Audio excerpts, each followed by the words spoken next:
আজকে বলবো আপনার আর্থিক প্রবলেম চলছে, আপনি লোন মেটাতে পারছেন বা লোন চাইছেন, পাচ্ছেন না, সব জায়গায় আটকে যাচ্ছে।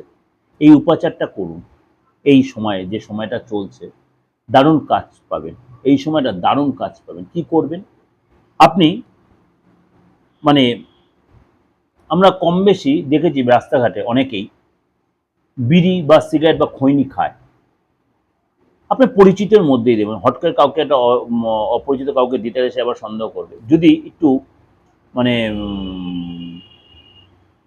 একটু গরিব ধরনের যারা আছে তাদের হাতে যদি আপনি বিড়ির প্যাকেট, সিগারেট দেবেন না, কিন্তু বিড়ির প্যাকেট, যদি এটা অন্যায়, কাউকে নেশার জিনিস দেওয়াটা খুব অন্যায়, কিন্তু এটা একটা উপাচার বা টোটকা, সেই হিসেবে চিন্তা করেন, খারাপভাবে না চিন্তা করে।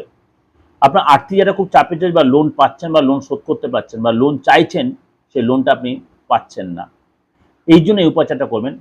কোনো নিডি পার্সনকে, গরিব যারা মানে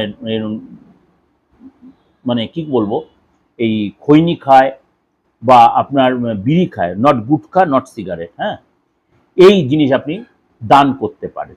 কবে করবেন? শনিবার দেখে। কখন করবেন? দুপুর 12টা থেকে 2টোর মধ্যে করবেন। করে দেখুন, রেজাল্ট পাবেন। অর্থাৎ পরপর 3টে অথবা 5টা শনিবার করবেন। পরপর 3টে অথবা 5টা শনিবার করুন।